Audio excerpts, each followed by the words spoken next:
paz seja convosco. Hoje nós estaremos subordinados a um tema muito relevante para as nossas vidas. Esse tema, ele diz respeito para nós tomarmos cuidado com os nossos erros. Tema este que é cuidado com os equívocos da vida. É interessante que existe um ditado popular que diz que pessoas, quando erram e permanecem no erro, essas pessoas infelizmente têm uma tendência diabólica. Outros, por sua vez, quando erram, aprendem com o erro e não erram mais. Já existem aquelas pessoas que são pessoas consideradas como sábias. Pessoas estas que veem os erros dos outros e aprendem com o erro dos outros. Assim elas se tornam sábias. Por isso, nós hoje analisaremos os erros da vida de um homem para que nós jamais venhamos errar como esse homem. Com base no texto de Lucas, no capítulo 6, no verso 16, vai dizer que Jesus subiu ao monte a orar e escolheu 12 discípulos.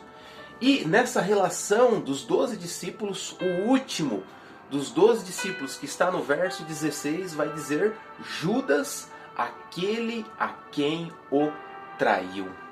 É interessante que Jesus, ele sempre desejou que a humanidade não se equivocasse, não errasse, porque ele sabe que quando nós seres humanos erram, nós temos uma consequência, um sofrimento de acordo com o erro que praticamos. Por isso que na própria Bíblia Sagrada vai dizer: o salário do pecado é a morte, ou seja, o salário do erro é a morte, mas o dom gratuito de Deus é a vida eterna em Cristo Jesus. Mas Jesus, então, desejando que a humanidade não se equivocasse e não se afundasse em seus erros, ele chamou esses 12 discípulos para que propagassem os seus conceitos, o seu evangelho, a fim de que a humanidade se afastasse do erro. Mas é interessante que Jesus, ele escolheu, por exemplo, alguns dos discípulos, Pedro e André, e ele escolheu esses dois discípulos, e esses dois discípulos não teriam características de pessoas boas para serem escolhidas. Você lembra comigo que o próprio Pedro, ele cortou a orelha de um homem chamado Malco. O próprio Pedro foi chamado por Jesus de Satanás, de tão horrível que era esse homem, desse comportamento equivocado que ele tinha. Mas com o passar dos anos, nos 3 anos e meio que Jesus ensinou Pedro, ele foi se transformando em um homem que se afastou dos equívocos da vida. Lembremos também que Jesus chamou Tiago e João. Esses dois homens soberbos, homens que queriam se aparecer de tal forma que em certa feita Tiago e João disseram para Jesus: Senhor, coloca um à tua direita e um à tua esquerda, para que nós tenhamos proeminência no teu ministério. E Jesus então demonstrou a eles que o que importava era o menor do reino de Deus. Esses homens, Tiago e João, eram tão vingativos que em certa feita Jesus os mandou a preparar lugar ali em uma das cidades de Samaria, e a cidade de Samaria não aceitou. Então eles chegaram a Jesus e disseram: Senhor, permita-nos que nós venhamos a pedir fogo do céu para destruir essa cidade. É interessante que esses homens eram homens que tinham um comportamento equivocado, mas Deus, Jesus, os ensinou a se afastarem do erro. Por isso que o próprio Augusto Cury, um escritor psiquiatra, ele diz em seu livro que se analisássemos a vida dos discípulos, o único que seria alguém extraordinário seria Judas. O único que, se fosse num processo de contratação profissional de uma empresa, que era um homem com um vocabulário polido, que tinha urbanidade com as pessoas, que não colocava os pés pelas mãos, era Judas. O nome de Judas também é extraordinário. O nome de Judas significa Deus seja louvado. É interessante que como um homem tão extraordinário como Judas teve um equívoco que o afastou e o fez ele deixar Jesus e principalmente, no que depreendemos, ele ganhou o mundo inteiro, mas perdeu a sua alma. Ele ganhou 30 moedas de prata. Ele era alguém que era o administrador das rendas e das finanças de Jesus, mas pelos seus equívocos, ele perdeu a proximidade com Deus. O maior equívoco da vida é quando nós nos afastamos de Jesus. E foi isso que Judas, infelizmente, fez. Para isso, permita-me ilustrar com uma história muito conhecida. É interessante que Leonardo da Vinci, ele foi pago, financiado para pintar um quadro, e esse quadro é chamado A Última Ceia. E Leonardo da Vinci, a fim de fazer uma pintura majestosa, ele então procurou pessoas, homens reais, para que fossem seus modelos, a fim de ele pintar um retrato fidedigno, talvez, à ceia do Senhor. Então ele saiu à procura de homens, e o primeiro homem que ele procurou para iniciar a sua pintura foi um homem que retratasse a imagem de Judas.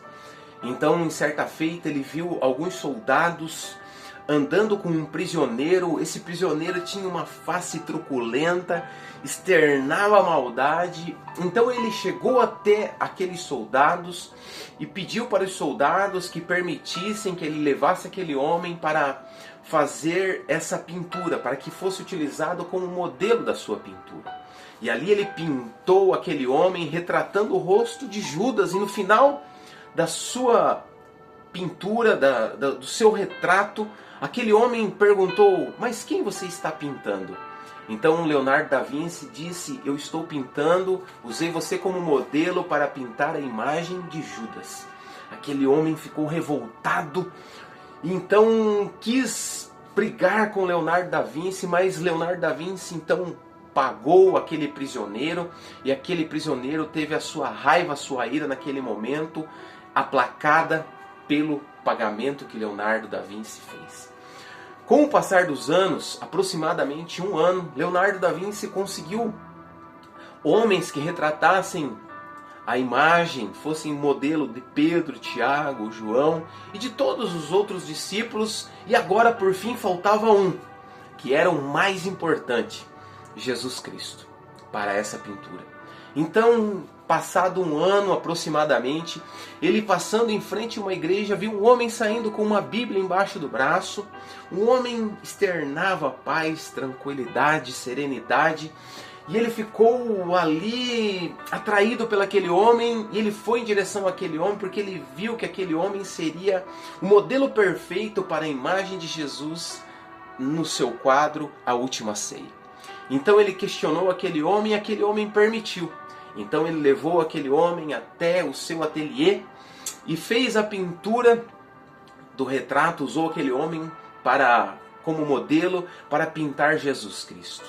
E no término da pintura, então ele foi pagar aquele homem, e aquele homem disse para Leonardo da Vinci: não, você não precisa me pagar, porque há um ano atrás aproximadamente você já me pagou. E Leonardo da Vinci, estupefato, disse: não, mas eu não te paguei, imagina. Então aquele homem explicou para Leonardo da Vinci: eu não tinha falado nada porque eu percebi que o senhor não me conheceu, mas há um ano aproximadamente o senhor me trouxe aqui, eu estava sendo levado à cadeia, estava sendo levado preso, e o senhor me usou como modelo, como referência para pintar Judas. E eu fiquei brabo naquele dia, mas também fiquei intrinsecamente triste, e saindo daqui vi que eu estava equivocado na minha vida.